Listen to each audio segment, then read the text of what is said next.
วันนี้เป็นวันเกิดสุดประเสริฐวันเกิดของคุณพรจงน้อมนำเจือจุนคือคุณสุขศรีวิไลพรใดเป็นพรเลอเลิศโปรดเถิดคุณจงรับไปพรจงเข้าไปโดนใจ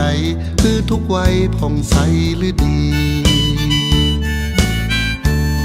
วันนี้เป็นวันเกิดเป็นวันเกิดของคุณแฮมปีพรจงน้อมนำชีวีคือสุขศรีในวันเกิดคุณพรฮักจากฝากฟ้าของเทวดาหลังมาปั่นบุญเพียบพร้อมน้อมนบพระคุณขอให้คุณจงโชคดี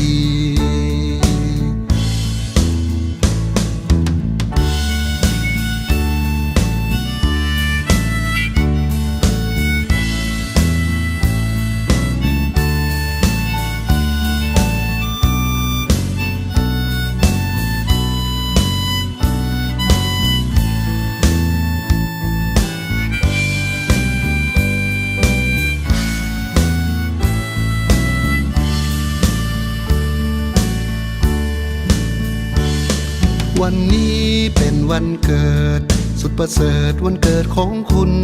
พรจงน้อมนำเจือจุนคือคุณสุขศรีวิไลพรใดเป็นพรเลอเลิศโปรดเถิดคุณจงรับไปพรจงเข้าไปโดนใจ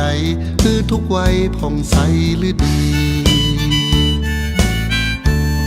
วันนี้เป็นวันเกิดเป็นวันเกิดของคุณแฮมปี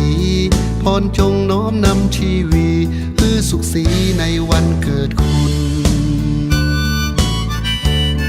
พรฮักจากฝากฟ้าของเทวดาหลังมาปั่นบุญเพียบพร้อมน้อมนบพระคุณขอให้คุณจงโชคดี